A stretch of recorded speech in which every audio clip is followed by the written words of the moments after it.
Қазақстан темір жолы дегенде байлық пен ақшаның кені деп ойлайтындар аз емес. Негізі солай болуы керек, егер істің көзін тапса.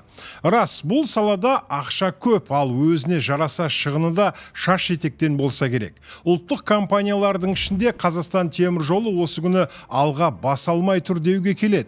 Сервисті ұқсат алмай келе жатқанының өзі бұл сөзімізді теріске шығара алмас. Неге KZ ақпараттық сараптамалық порталы Қазақстан темір жолы ұлттық компаниясының қазіргі жағдайы жайлы сараптама материалын жариялаған екен. Бұдан біз осындай алып саланың жай күйі қандай екенін аңғарамыз. Кеш жарық ағайын, бұл неге ақша бағдарламасы?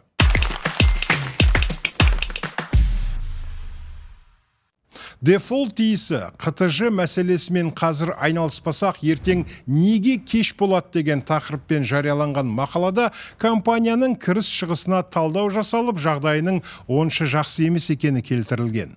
Қазақстан темір жолы ұлттық компаниясы тағы да қарыз алып, сол ақшаға бұрынғы қарызын жабумен талайдан бері айналысып келеді. 2024 жылдың 9 айының қорытындысы бойынша қтж 553 миллиард теңге қарыз алып, оның 338 миллиард теңгесін қарыз жабуға жұмсаған.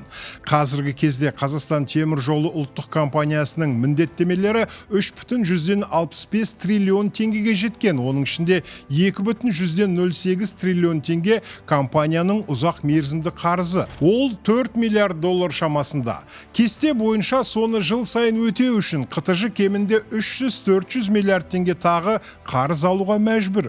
Базалық ставка инфляцияға сай жоғары деңгейде болғандықтан соңғы борыш проценттері де арзан емес. Сондықтан қарыз алған сайын компанияның қаржылық жағдайы нашарлай түсуде. Қазір Қазақстан темір жолының активтері 5,5 триллион теңге болса да, амортизациялық және әкімшілік шығындары жыл санап тез өсіп барады. Сонымен қатар теңге бағамының ауытқуы да балансқа шығын болып тиюде. Биыл компанияның жағдайы тіпті қиындай түсті. Былтыр қтж 9 айда 130 миллиард теңгедей таза табыс көрсетсе, биылғы 9 айда табысы 50 миллиард теңгеге азайып, небәрі 80 миллиард теңгені көрсетуде. Демек, 2024 жылғы нәтижелердің былтырға қарағанда төмен болатынын болжауға болады. қтж жағдайы қызыл сызыққа жетті. Себебі биылғы 9 айдың қорытындысы бойынша оның қысқа мерзімді міндеттемелері, қысқа мерзімді активтерінен 428 миллиард теңгеге асып кеткен. қтж келесі жылдың жартысына дейін 369 миллиард теңге қарызын төлеу керек, ал қазіргі тапқаны 80 миллиард теңге ғана.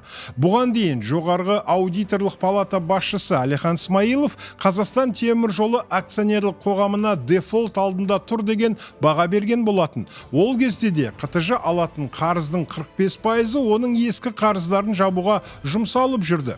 Ал қазіргі жағдай тіпті ушығып барады. Сондықтан алдағы жылдары мемлекет көп шаруаны ысырып қойып, қтж-ны құтқару бойынша жедел шараларға баруы мүмкін. Ал мемлекет мұны тек қана бірыңғай жинақтаушы зейнетақы қоры немесе ұлттық қор есебінен ғана жасай алады.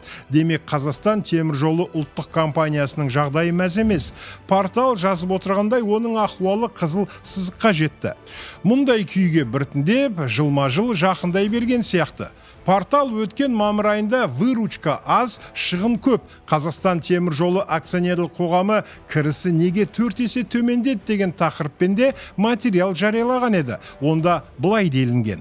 Қазақстан темір жолы ұлттық компаниясының қаржылық жағдайы алаңдаушылық туғызады. Бәрі нашар деуге келмес, бірақ ұлттық компанияның қаржылық тиімділігі төмендеп барады. Қазақстан темір жолы ұлттық компаниясы 2022 жылдың аудиттелген қаржылық есебін жариялады және оған қатысты біршама сұрақ туындап отыр. Бір жылда выручка шамамен 153 миллиард теңгеге көбейсе, тауар мен қызметтің өзіндік құны 223 миллиард теңгеге қымбаттаған. Кері динамика 70 миллиард теңгеге бағаланады. Соның кесірінен 2021 жылы Қазақстан темір жолы 347,6 миллиард теңге ортақ кіріс алса, ал 2022 жылы 277,2 миллиард теңге ортақ кіріс көрсеткен. Ал таза пайда 2021 жылы 154,7 миллиард теңге, 2022 жылы 36,8 миллиард теңге болды. Сонда таза пайда бір жылда 4 есеге құлап отыр. Бір сөзбен айтқанда, биыл Қазақстан темір жолы өз акционері Самұрық Қазына қорына жарытып дивиденд төлемейді. Бұл өз кезегінде Қазақстан халқына қорына да жағымсыз әсер бермек. Акционердің бір акциядан алатын табысы 240 теңгеден 70 теңгеге дейін құлдырап кеткен. 2023 жылдың басында Қазақстан темір жолының міндеттемелері оның активтерінен 118,4 миллиард теңгеге асып кетті. 2023 жылдың басында Қазақстан темір жолының міндеттемелері оның активтерінен 118,4 миллиард теңгеге асып кетті. Биыл қтж 256,5 миллиард теңгенің кредиттерін төлеуі тиіс. Бұл аз сома емес. Алда көптеген ірі инфрақұрылым бойынша жоспарларды ескерсек, қарызы көбеймесе азаймайтын сияқты. Арнайы сіздер үшін неге ақша бағдарламасы? Құрметті көрермен, YouTube арнамызға жазылып, осы мәселе жайлы пікір қалдыра отырыңыздар.